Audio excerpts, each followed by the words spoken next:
नमस्कार प्रेक्षकांनो, स्टार प्रवाहावरील लग्नानंतर होईलच प्रेम या मालिकेच्या पुढील भागामध्ये एक रंगतदार वळण पाहायला मिळणार आहे.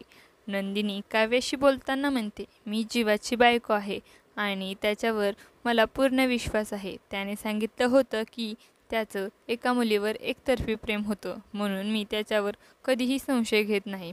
तेव्हा काव्या उत्तर देते, ताई, तू त्याची बायको आहेस म्हणून तुला विश्वास आहे, पण मी जर तुझ्या जागी असते तर त्या मुलीचा शोध घेतला असता. तिचं नाव तरी काय आहे हे तरी जाणून घेतलं असतं. हे ऐकून नंदिनीला राग येतो आणि ती विचारते, हे काय प्रश्न विचारतेस काव्या? काव्या स्पष्ट करते, ताई, फक्त उत्सुकतेपोटी असं वाटलं. जीवाच्या छातीवरचा टॅटू असलेलं नाव नक्की काय असावं? नंदिनी विचार करू लागते. हे नाव फारसं लांब नसावं, 2-3 अक्षराचं असेल.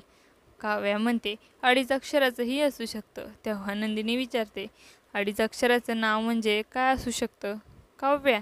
हे ऐकून काव्या ही थोडी गोंधळते. नंदिनी पुढे थेट प्रश्न करते, काव्या, तू तर नव्हतीस ना ती मुलगी? म्हणजे जीवाचं तुझ्यावर एकतर्फी प्रेम नव्हतं ना, की तुम्ही लग्नाआधीच एकमेकांवर प्रेम करत होतात? हा प्रश्न ऐकताच काव्या घाबरते, काहीच बोलत नाही आणि चेहरा दुसऱ्या दिशेला वळवते.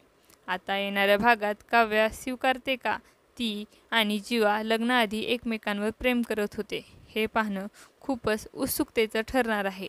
तुम्हाला जर आपला व्हिडिओ आवडला असेल तर चॅनलला लाईक, शेअर आणि सबस्क्राईब करायला विसरू नका. धन्यवाद.